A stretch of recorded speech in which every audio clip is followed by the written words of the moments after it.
idea of marriage seems quite natural to most people. However, it has not always been so. During a long period in history, man had no concept of love and the institution of marriage. From the very birth of human history, around 3 million years BC, up until the end of the matrilineal society around 5000 BC, the history of marriage can be traced through its successive stages, beginning with group marriage, through polygamy, and finally to the monogamy stage. Each stage of this evolution had its own development, traces of which could be found a mere 3 decades ago in China. Today, these traces are fading, and in some instances have all but disappeared.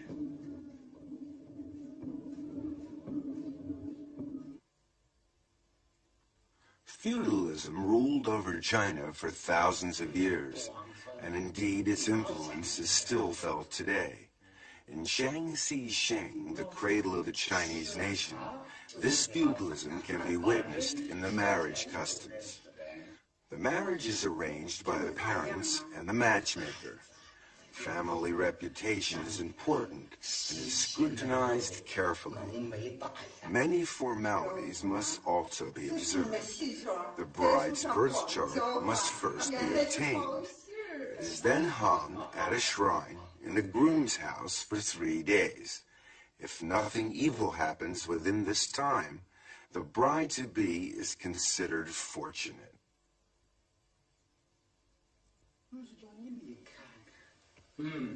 A fortune teller then confirms whether she will bring luck to the groom's family. This is known as matching. Once a bride price is agreed and is delivered to the bride's house by the groom's family, then the wedding day is set. On the eve of the wedding day, the dowry is delivered to the groom's house. There, every item is announced in the traditional manner. Any deviation could bring disgrace to the families. The day of the wedding, and the groom's house is festooned with bright decorations. The bride is carefully groomed as she awaits the sedan chair. She looks forward to the big event with some trepidation, as she has yet to meet her future husband.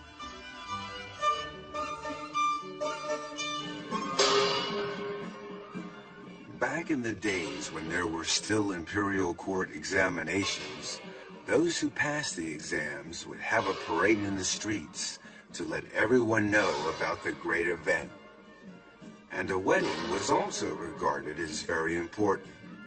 No expense was spared to make it the most spectacular and memorable day of the bride and groom's lives. Throwing buns to the crowd is traditional in marriage ceremonies. Amongst other things, they are supposed to ward off toothache.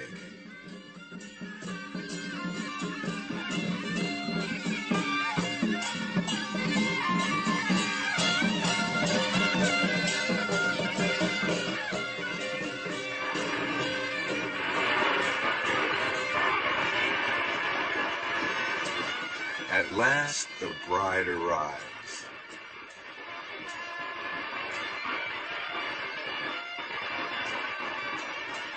The bridegroom leads the bride by a red silk rope, which symbolizes the husband's rights over the wife. She follows him along a red carpet.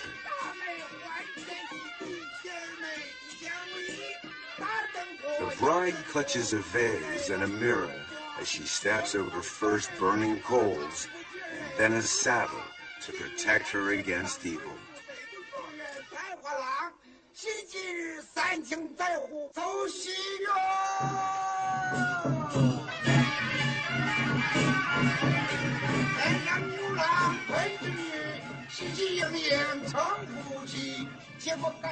Usually, the bride's veil is lifted after the ceremony. But here, the bride uncovers her face before the ceremony starts. This is a moment of truth where the bride and groom first set eyes on each other. By now, it's too late for second thoughts. Of course, even an arranged marriage can turn out to be a successful and happy one. This young couple will have to trust to luck and to the good judgment of their parents.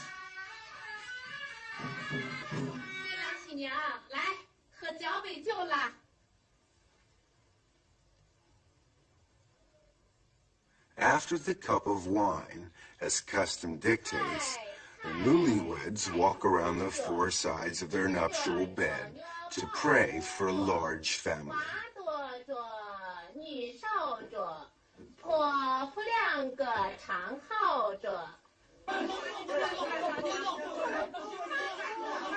After the wedding banquet, friends and relatives will come and tease the young couple. The idea behind this is to provoke a physical contact between the two of them. These friends have decided to grab the bridegroom and put handfuls of grain inside his clothing. The bride is then encouraged to find the grain and take it out. By doing this, the husband and wife can become better acquainted and the ice is broken.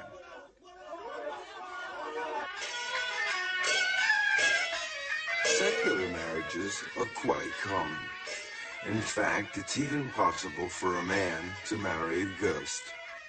In the feudal era, some engagements were arranged before a child's birth, others during early childhood.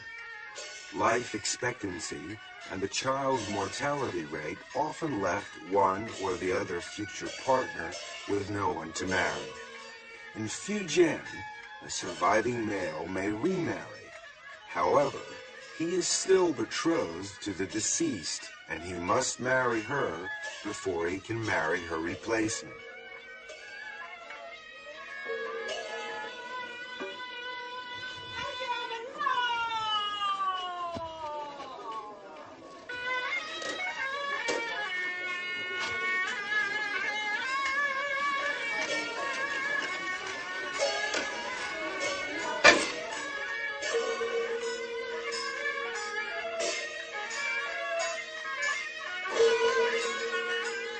The bride, in these cases, is replaced by a dummy.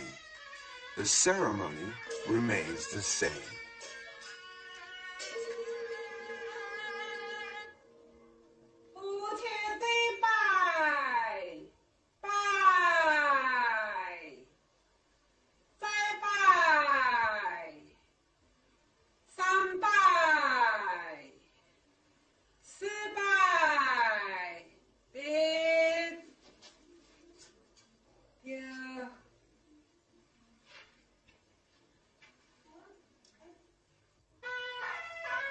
After the first wedding has been completed, the groom is free to marry again.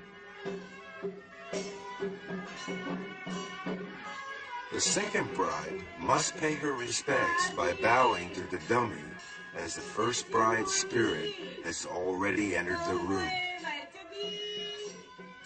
She is only a replacement for the first wife, and as such, she will look after the husband and bear children for her.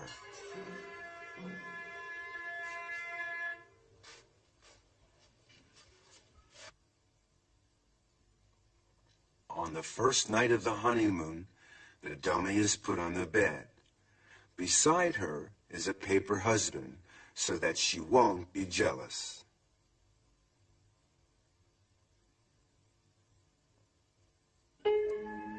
The two couples spend the night in the same bed, the dummy watching over the newlyweds.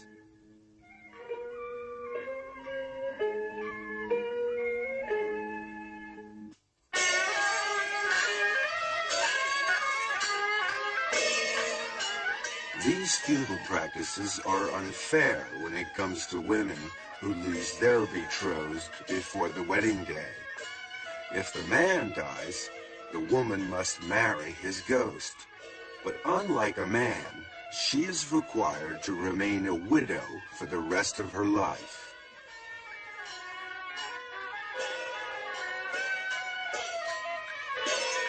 The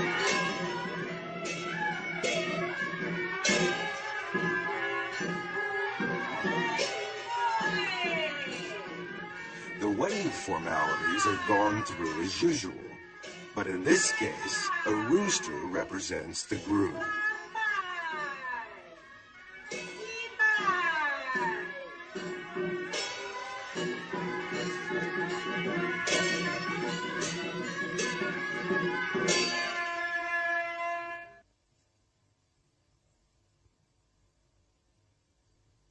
When the wedding is over, the bride is left alone with her husband's shrine in her room. She will remain in his family for the rest of her life, unable to remarry. This was considered to be virtuous of a woman back in the old days.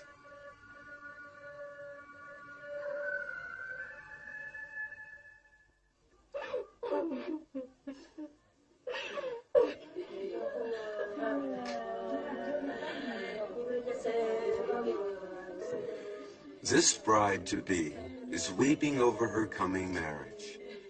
It's quite common in many places.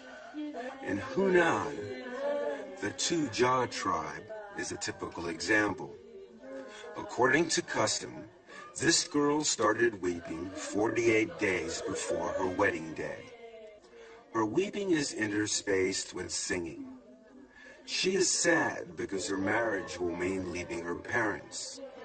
As she sobs, she also curses the matchmaker for having found her a husband who will take her away. Her girlfriends join in the mourning. They mourn the breakup of the family and the severing of domestic ties. They mourn the success of the matchmaker and the dressing of the bride and her farewell to her birthplace. In all, 11 mourning procedures must be followed.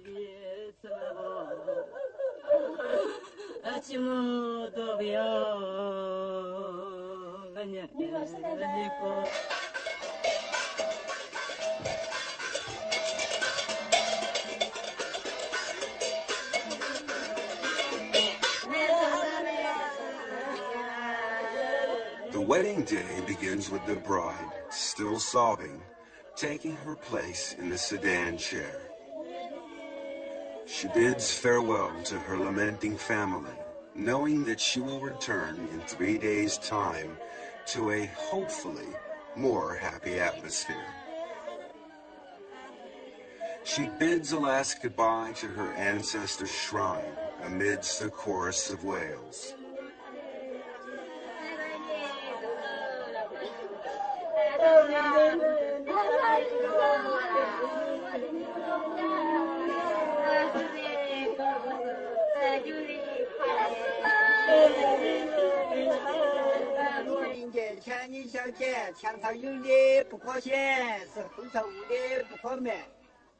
The sedan chair is smeared with chicken blood.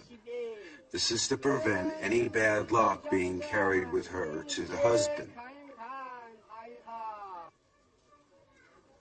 Chopsticks are spilled before leaving to ask for a blessing on her parents' family.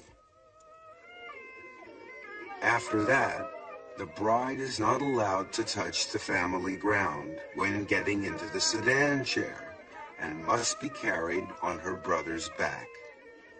It's not that easy, as he must not touch his sister either. It requires a little imagination and some technique.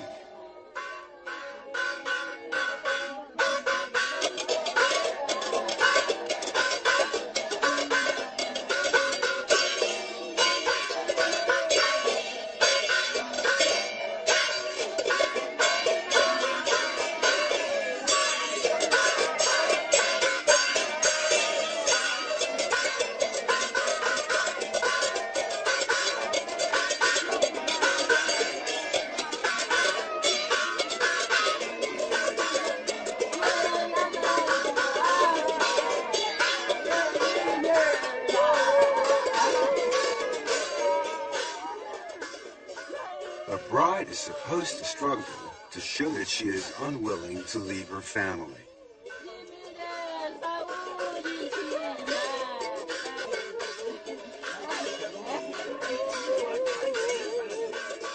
Changing her shoes signifies that she will never go back.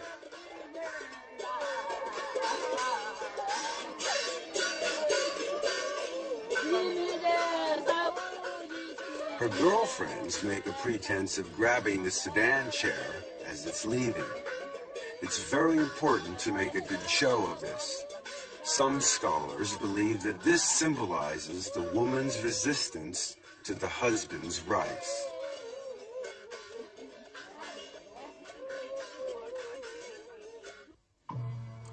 From 3 million BC to about 1 million BC, human society began to take shape. However, marriage as we know it didn't exist. This was the stage of group marriage, or what can be called primitive promiscuity. From 1 million BC to 100,000 BC, human society was splitting into different blood families. A form of promiscuity called consanguine group marriages developed. In the matrilineal society, group marriage outside the tribe became common. However, there was nothing resembling the wedding ceremony as we know it, and these relationships were mainly casual. In the mountainous areas around Jinshajiang in Sichuan province, a small remote village still practices group marriage, but in a more progressive way. Not only do they have a wedding ceremony, but their marriages last. The people here belong to a branch of the Nai Si tribal minority. Within their rugged and spectacular environment, these people live a simple life, far from civilization. Many have never seen a car. This is a tribal wedding troupe. The man in the blue robe is the troupe's master of ceremonies. His official title is Minabu, which means the guide. The troupe arrives at the groom's house. Inside, someone is at prayer. The prayers are to prevent any bad spirits from the bride's family from entering. Both of these girls are brides, and they are both sisters. When the door is opened, the troupe proceeds inside for the ceremony. The man praying is called a Dongba, who acts as a kind of priest cum official, and who is considered very powerful by the villagers. Interestingly enough, there are no less than 4 grooms here, and they are all brothers.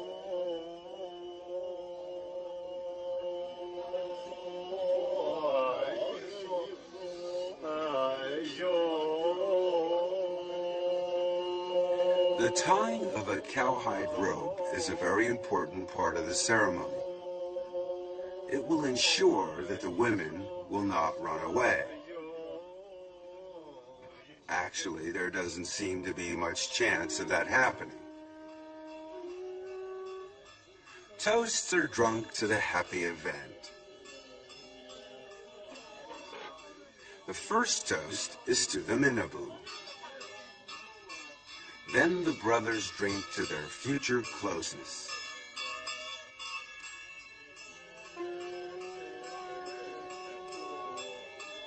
A toast to the brides follow. They are now husbands and wives. Each husband will have 2 wives, and each wife has 4 husbands.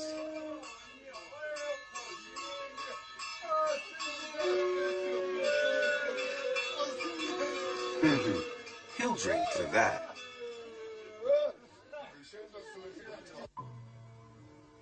With 6 people living under one roof, accommodation is no simple matter.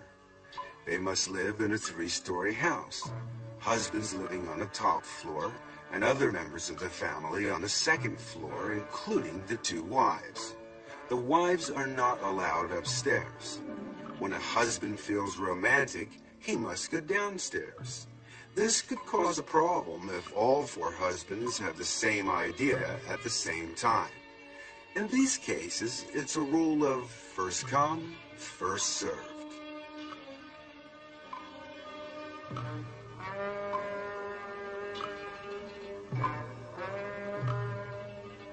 Let's have a look at another family. This man is married to 2 wives. This is another example of group marriage. The girls are both sisters, and as they cannot handle heavy jobs, they regard their husband in part as a laborer. This one's very efficient in all departments. In the space of 10 years, the 2 sisters have given birth to 14 children.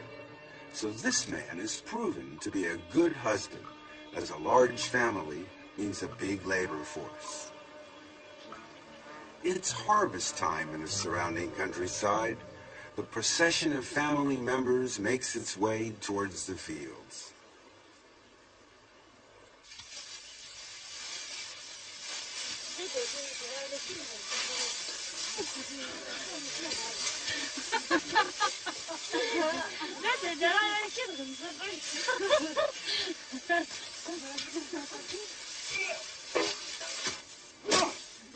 It's a case of all hands on deck.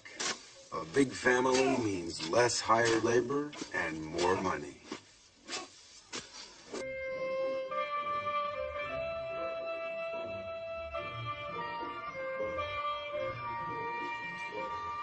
This family here, on the contrary, consists of 2 brothers sharing 1 wife. Their lands are on the other side of the mountain, and the journey takes all day on foot. Usually they leave their wife at home and spend most of their time farming and hunting in the woods nearby. It seems that game is very plentiful in this part of the country.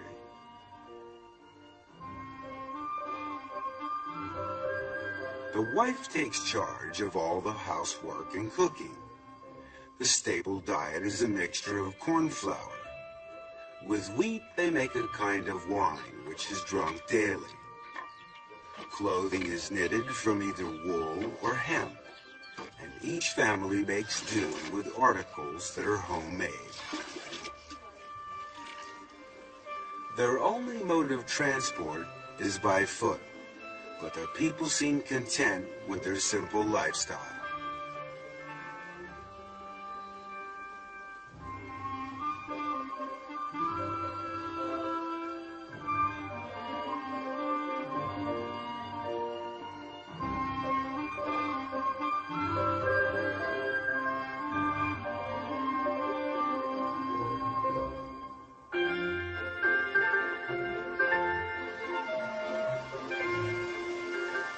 This woman spins thread as she goes about her daily routine. There is always work for her to do, and this will save time for more pressing chores. Group marriage is also referred to as synogamy, which means partnership. Its format and scope are not restricted and generally depend on economic circumstances, which makes it a very flexible arrangement.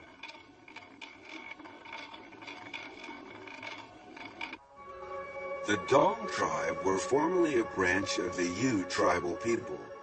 Their traditional costume, made from cowhide and egg whites, is quite unique. The combination of these materials gives the costume a sheen. The garment has no buttons and is weighted with pieces of silver. These people inhabit the regions of Guizhou, Guangxi, and Hunan provinces, living mainly off the land. Besides farming, they also operate freshwater fisheries. After a long day in the fields, there's nothing the local girls like better than a cool dip in the river.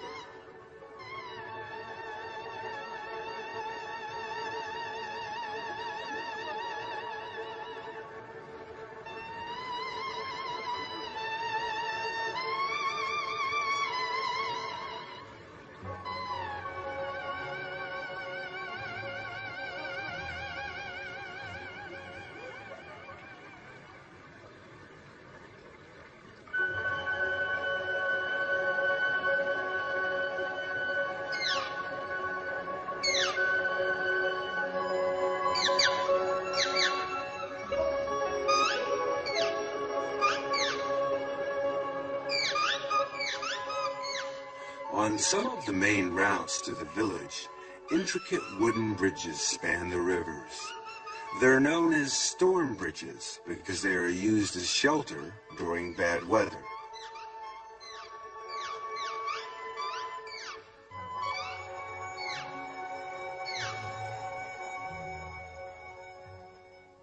These towering structures in the village are pagodas, which are built in such a way that they resemble giant fir trees. The eaves overlap neatly. Inside, the roof towers above the onlooker. This fir trunk is used as a ladder. The ancestors of the Dongyu people were a tribe that lived in a forest, and so these pagodas are built in the shape of a fir tree in remembrance of their ancient origins. Each clan in the village has its own pagoda. Whenever a crisis arrives within the clan, members will gather here to discuss matters and resolve the problem. However, the pagoda also serves quite a different purpose. Young girls will often invite boys from outside the clan or village for a few hours singing, dancing, and conversation. The song they sing is called a step song, for obvious reasons.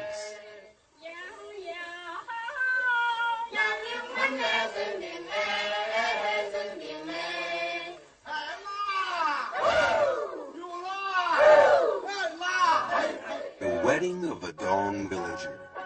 The customs of the marriage ceremony have been handed down from the ancient tribe of their ancestors.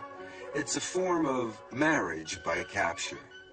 When the groomsmen approach, the bridesmaids help to hide the intended bride and defend her against the male horde with their umbrellas. This marital hide-and-seek is generally accompanied by a generous amount of good-natured horseplay between the sexes. However, umbrellas prove no match for the persistent young men, and the line of defense gradually collapses.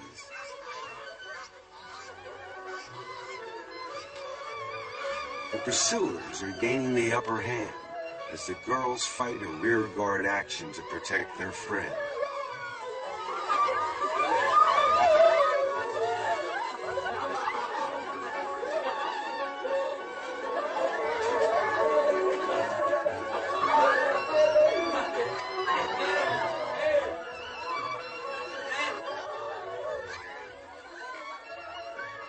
It's the end of the battle, and the bride, a little out of breath, but none the worse for her ordeal, resigns herself to submission.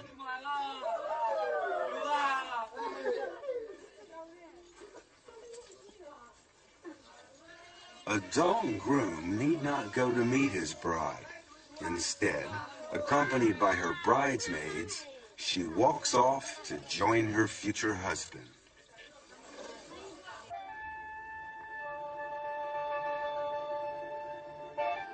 The Bao Yi tribe live in the southern part of Guijiao.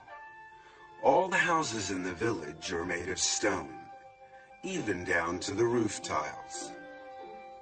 Here, young boys and girls marry at the age of 13 or 14, the girl remaining with her parents after the wedding, a custom known as non-virile local residence.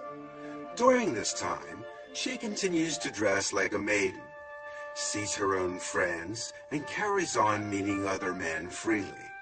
This period may last for up to a decade. This separation is an insult to a husband's rights, and he must take her back to restore his honor. This bride has been descended upon by her mother-in-law and sister-in-law. She struggles and breaks free as the two women give chase.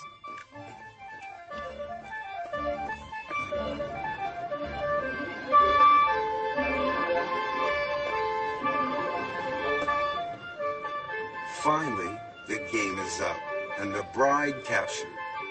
The bride will have her hair combed out, so that she no longer looks like a young girl. From then on, she is a woman and must assume her responsibilities as a wife. It's another form of marriage by capture.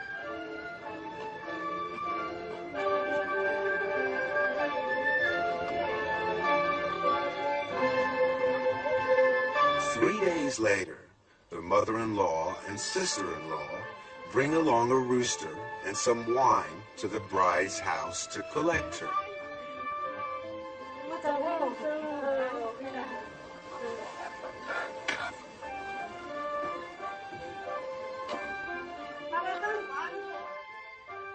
She is given a change of clothes and required to dress like a married woman.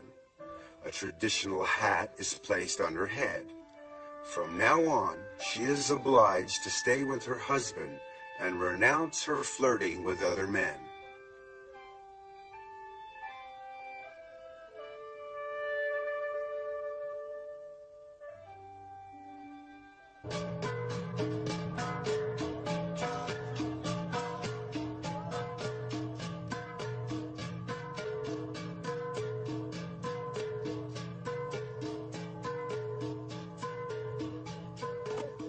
At first sight, there might not seem to be anything unusual about these four people until you realize their relationship. The man on the left is the husband. On his left is his wife. On her left is her lover, and next to him is her lover's wife. This complicated relationship is quite common for these people. They are the Aoyao tribe, and they live in Guangxi. The marriage customs here represent a transition between polygamy and monogamy. These people have a saying: a couple only eats together, but lovers sleep together. Marriage is seen as a means to increase productivity. Working together and taking a lover is regarded as being reasonable as well as being legal.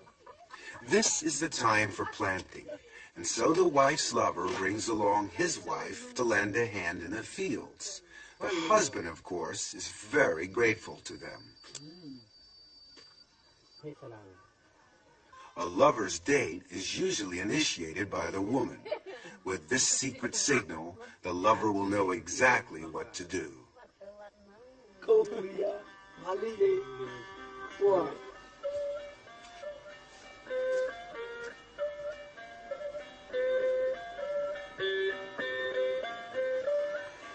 As darkness falls, the lover arrives bearing a torch as a sign that the meeting is quite open and honorable.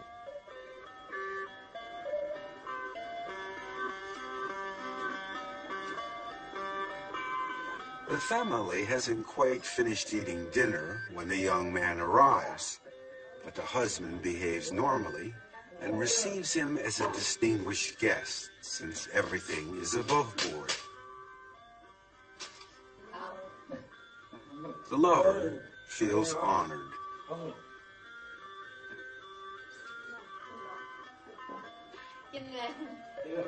The young daughter's parentage may be in some doubt, but it's hardly important, as both men treat her with equal kindness.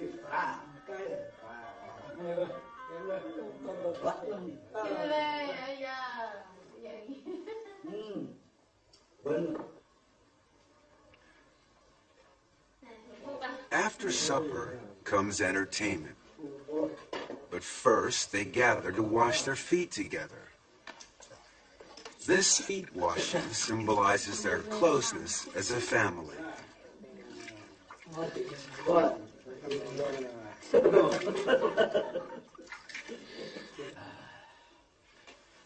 When everything has been seen to, the wife and her lover are free to enjoy themselves.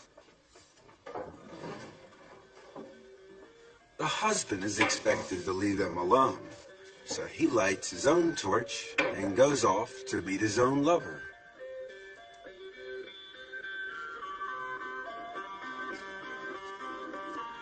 This custom originated in matrilineal societies. At that time, men worked in their family and had love affairs outside. This continued until the advent of patrilineal societies and the establishment of monogamy. However, the custom survived in some areas, with love, living, and sex becoming three different aspects of marriage.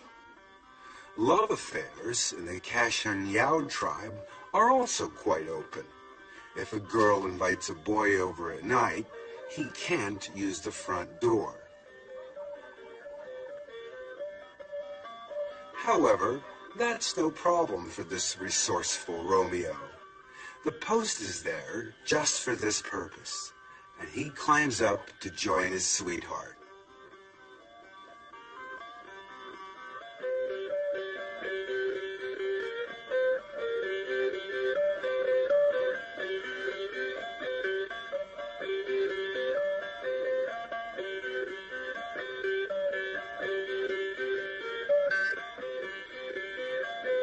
The next day, the girl will end the relationship if she decides she can't get along with her suitor.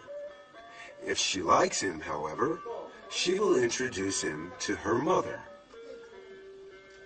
In this particular case, the mother is delighted to find that her rather plain daughter has managed to catch herself a handsome young beau. She thanks him for coming and hopes to see him again.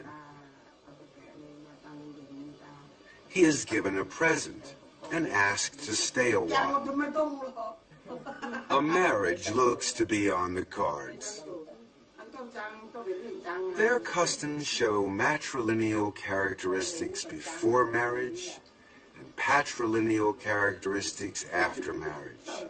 It's the result of being in transition from one stage to the next.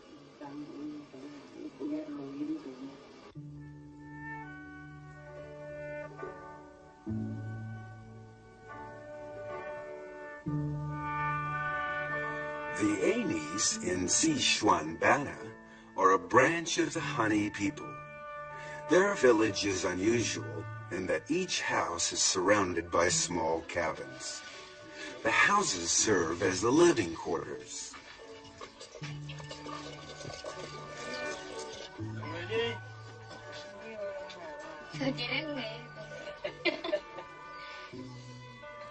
Inside the house, however, men and women are strictly segregated and must stay in their respective corners of the house. Even eating and working are undertaken separately. Men with men and women with women. Even couples are not allowed to stay together.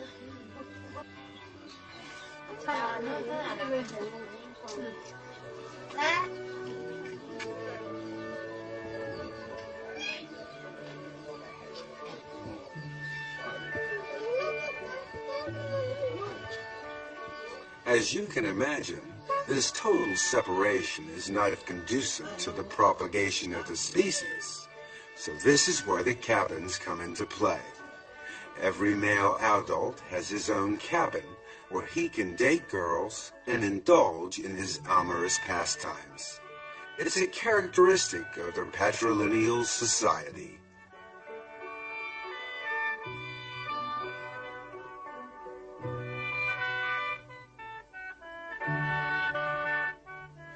The Anis hold the gourd in very high esteem. Its abundance of seeds symbolizes a big family, whilst its shape is similar to the male organ. These people have very defined standards of beauty. A girl should be plump with a small tummy. Their costume is therefore designed to show off their most important features.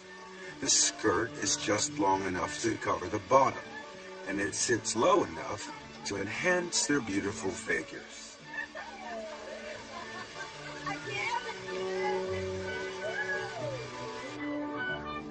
This group of young girls typifies the ideal beauty.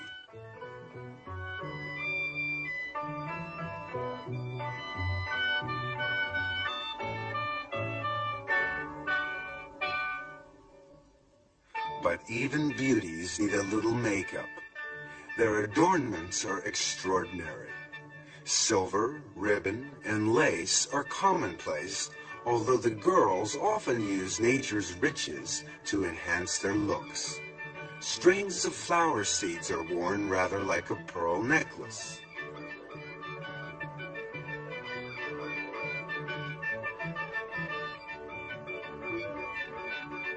Shells, which are highly sought after in the mountain areas, are made into a belt.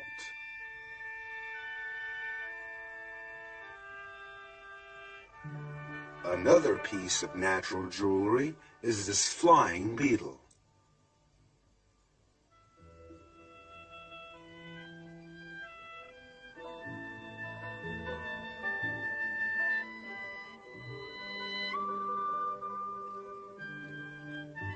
Before it can be used, it has to be prepared.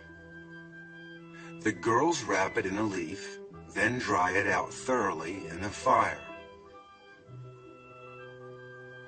It is then threaded with a piece of twine. The effect, when put in the hair, is quite beautiful.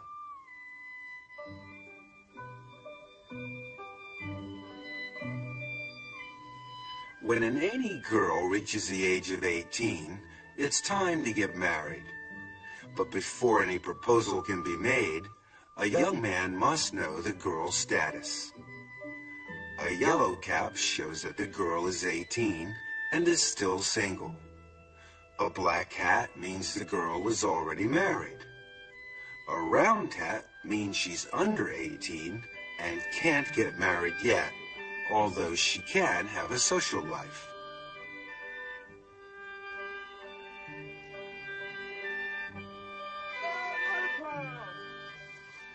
Aenies are open in their attitudes, and premarital sex is allowed.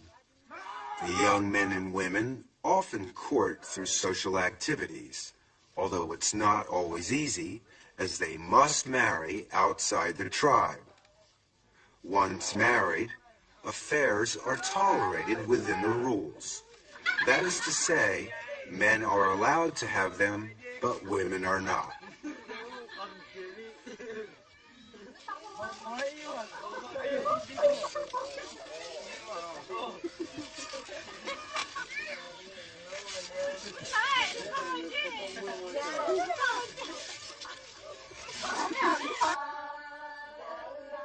There's another way that young men and women become introduced. Young men from outside come in search of a girlfriend after first having obtained permission from the local villagers.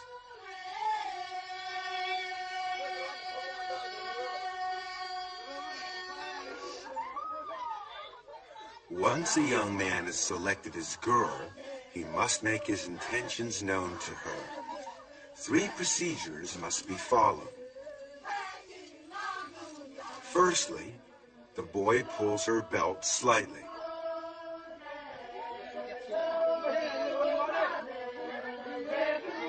Then he pats her on the shoulder.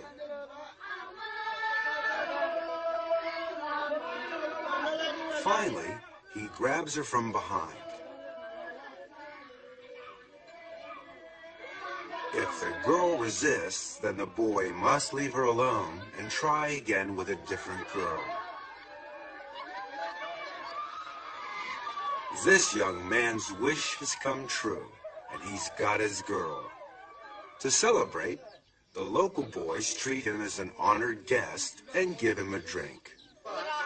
In this case, it's not wine, just water.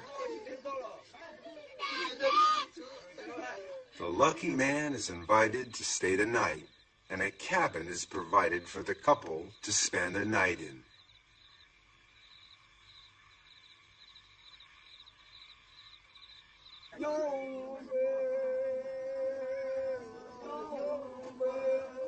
When night falls, the village social life begins. Those looking for a mate assemble.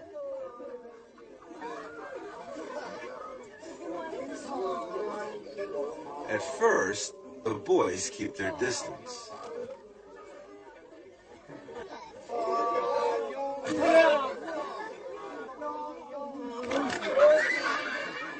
after a while, they become more at ease, and they get closer to the girls.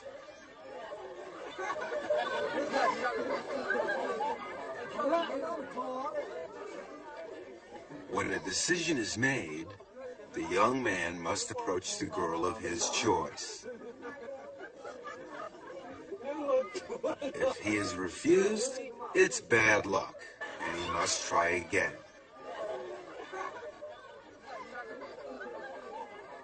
If he's accepted, the couple will go off and get to know each other.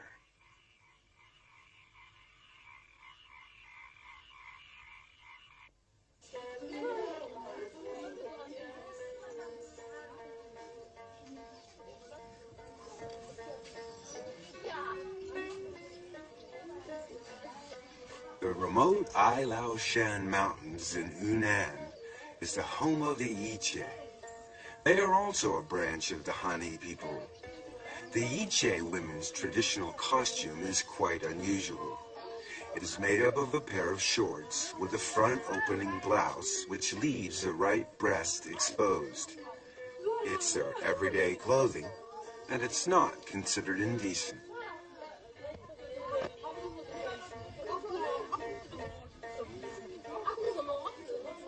All women want to look beautiful, but definitions of beauty vary from country to country. These girls have a natural beauty, something that no amount of makeup can provide.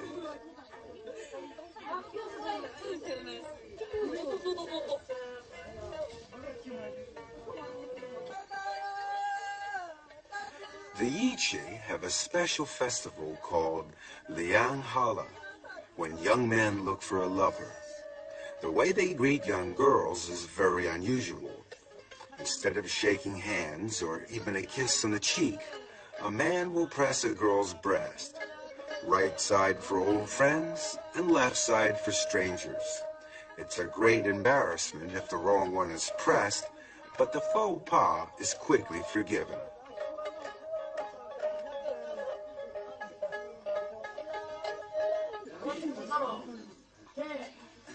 When a boy meets a girl outside, he will often invite her to a party.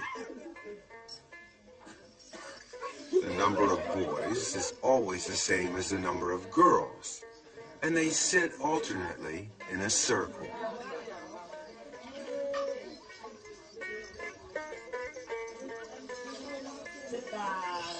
They talk and flirt freely with either the person to their left or the person to their right.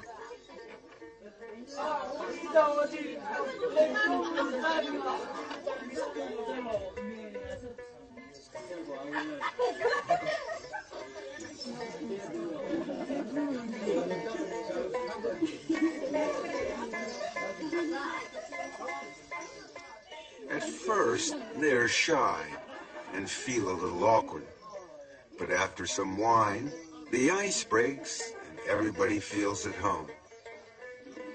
By the time the meal ends, everyone is in high spirits.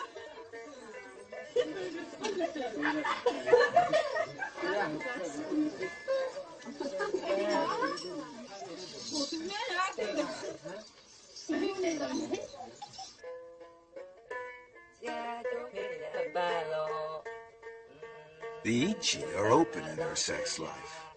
However, despite this, an illegitimate child is frowned upon. This is not much of a problem, as all girls are betrothed at the age of 4 or 5. They remain with their parents and don't live with their husbands until they are older and have given birth to a child. This shows that they are fertile. It's another example of a non-viral local residence.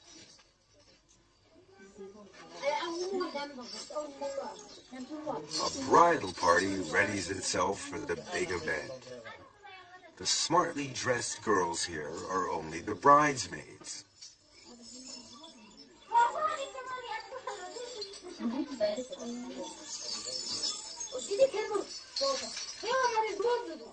This one is the bride. Before she leaves, her mother gives her a duck and an egg to carry, symbolizing her fecundity.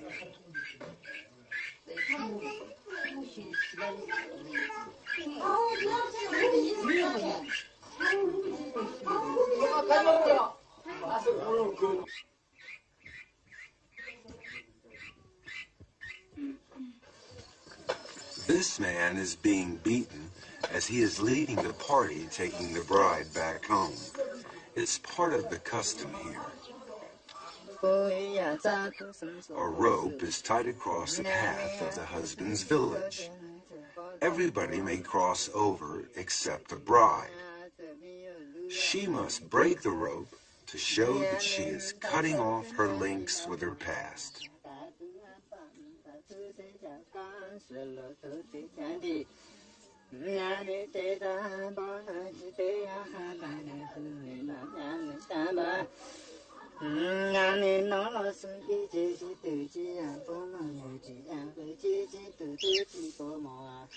On arrival, the egg is put on the stove, and the bride will share a bowl of uncooked rice with her new husband. From then on, they are married.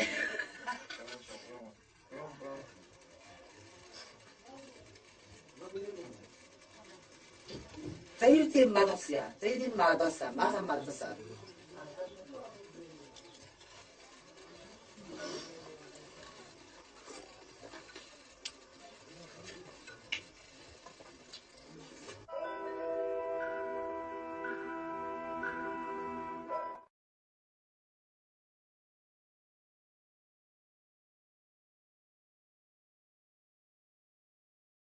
Nowadays, the idea of marriage seems quite natural to most people. However, it has not always been so. During a long period in history, man had no concept of love and the institution of marriage. From the very birth of human history, around 3 million years BC, up until the end of the matrilineal society around 5000 BC, the history of marriage can be traced through its successive stages, beginning with group marriage, through polygamy, and finally to the monogamy stage.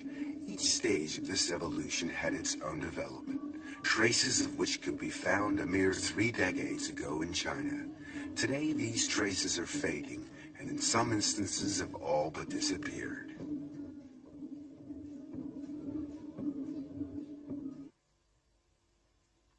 Feudalism ruled over China for thousands of years, and indeed its influence is still felt today. In Shaanxi Sheng, the cradle of the Chinese nation, this feudalism can be witnessed in the marriage customs. The marriage is arranged by the parents and the matchmaker. Family reputation is important and is scrutinized carefully. Many formalities must also be observed. The bride's birth chart must first be obtained. It is then hung at a shrine in the groom's house for 3 days. If nothing evil happens within this time, the bride-to-be is considered fortunate.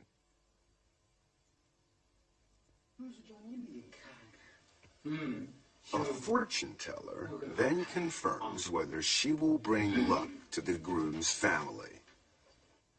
This is known as matching.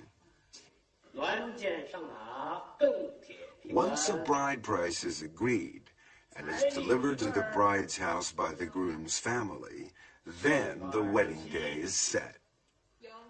On the eve of the wedding day, the dowry is delivered to the groom's house.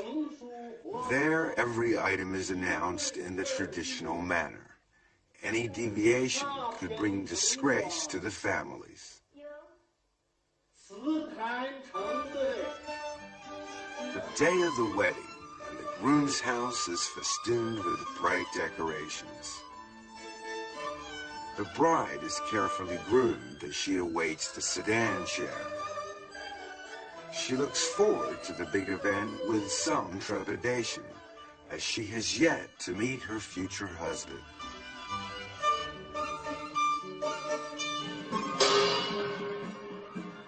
Back in the days when there were still imperial court examinations, those who passed the exams would have a parade in the streets to let everyone know about the great event. And a wedding was also regarded as very important. No expense was spared to make it the most spectacular and memorable day of the bride and groom's lives. Throwing buns to the crowd is traditional in marriage ceremonies. Amongst other things, they're supposed to ward off toothache.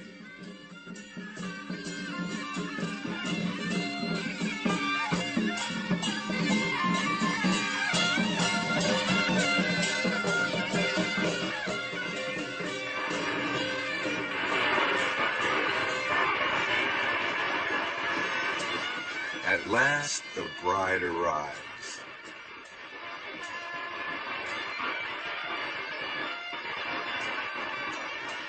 The bridegroom leads the bride by a red silk rope, which symbolizes the husband's rights over the wife. She follows him along a red carpet.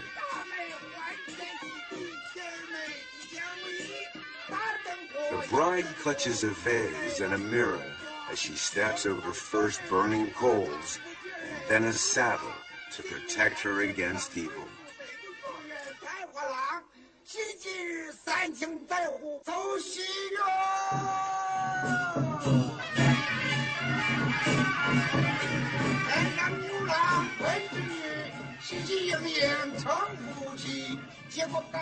Usually, the bride's veil is lifted after the ceremony. But here, the bride uncovers her face before the ceremony starts. This is a moment of truth where the bride and groom first set eyes on each other. By now, it's too late for second thoughts. Of course, even an arranged marriage can turn out to be a successful and happy one. This young couple will have to trust to luck and to the good judgment of their parents.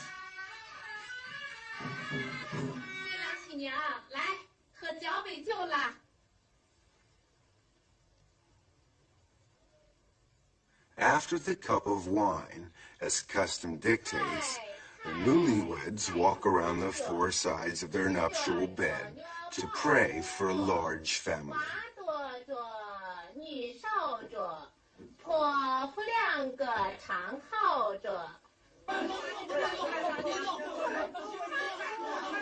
After the wedding banquet, friends and relatives will come and tease the young couple. The idea behind this is to provoke a physical contact between the two of them. These friends have decided to grab the bridegroom and put handfuls of grain inside his clothing. The bride is then encouraged to find the grain and take it out. By doing this, the husband and wife can become better acquainted and the ice is broken.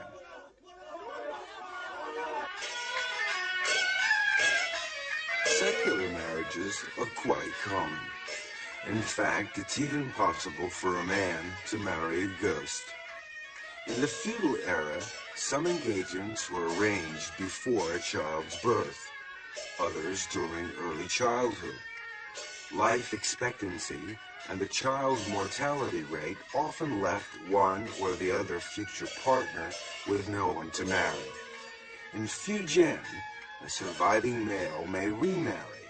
However, he is still betrothed to the deceased, and he must marry her before he can marry her replacement.